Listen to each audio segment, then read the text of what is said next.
ईश्वर सब कुछ करने में समर्थ होते हुए भी कुछ करते हुए नहीं दिखाई देते। भगवान कृष्ण के चरित्रों को पढ़ करके देखिए, कहीं पर भी उन्होंने यह नहीं कहा कि मैं ईश्वर हूं। साधारण से गोप ग्वाल बालों के पास में रहते हैं, उनके पास नाचने लग जाते हैं, खेलने लग जाते हैं, हंसने लग जाते हैं, गाने लग जाते हैं, रोने लग जाते हैं। कभी कभी तो घोड़ा बन जाते हैं, अपने पीठ पे ब्रजवासियों को बैठा करके घुमाने लग जाता है। उन्होंने कहीं यह नहीं कहा कि मैं ईश्वर हूं। ब्रजवासियों के सामने साधारण बालक बन करके लीला करते रहे। लेकिन आजकल मानी, ऐसे ऐसे मानी लोग, इंद्र के जैसे मानी लोग, जो अपने आप को ही श्रेष्ठ बताकर भगवान की भगवत्ता को एक किनारे रख देते हैं और अपनी ही पूजा करवाते हैं, उनका हाल भी इंद्र के जैसे ही होता है।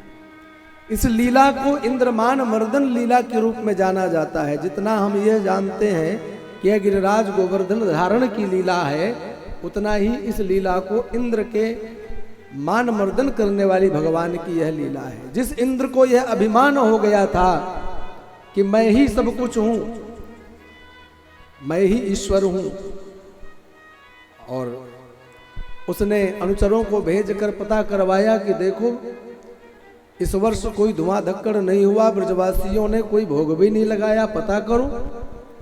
जब मालूम पड़ा कि वहां पर नंदराय के एक पुत्र हैं श्री कृष्ण, उन्होंने आपका पूजन का विरोध किया और पर्वत का पूजन करा दिया, उसे बड़ा क्रोध आया।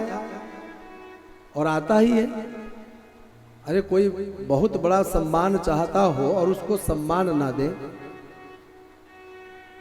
ऐसे ऐसे सम्माननीय लोग आते हैं कि अगर मंच में उन्हें ऊंचा आसन नहीं दिया गया तो भी उन्हें अभिमान आ जाता है। हाँ, ऐसे ऐसे लोग मैंने प्रत्यक्ष देखा है।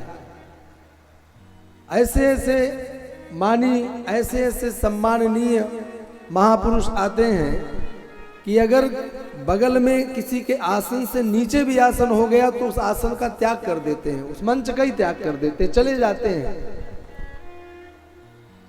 और उनका हाल भी एक दिन भगवान इंद्र के समान करते हैं।